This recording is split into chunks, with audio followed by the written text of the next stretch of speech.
Hello everyone, welcome you back to my channel. In my previous video, I taught you about the basics of pencil sketch and shading, and I started a bit little about the basics of portrait. If you missed it, you can click link in the description or the I button. In this video, I will teach you how to replicate a drawing or a portrait. This video is completely for beginners, so I am not extending it much, making it short video to understand better. There are various sectors of art. Anyone is free to ask me in the comments down below. Here I am using a photocopy of a picture to let you understand better. First, we need to do centering of the picture to see the perfect position of the sketch. Artists generally do it by measuring it with pencil. It is really good if you start using pencils to measure. When I was young enough, my drawing teacher taught me to keep the scale aside. Since then, I followed it. We will measure its size from all the sides and keep pointing to find the perfect location in the replication.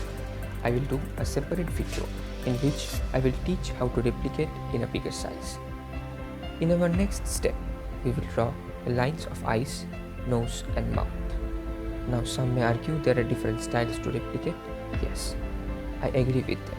There is grid methods too and various ways to replicate a perfect portrait, which I will teach in my next video. After measuring sides, we will start drawing the eyes. We will measure its perfect location and try to adjust it. After drawing the eyes, try to draw nose and lips by same technique.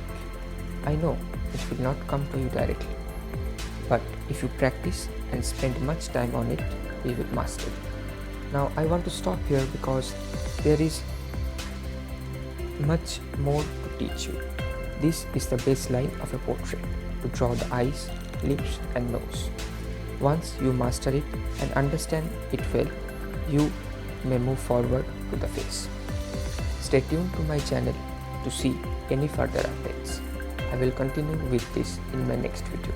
Now do not forget to like, share and subscribe to my channel. Hope you like it.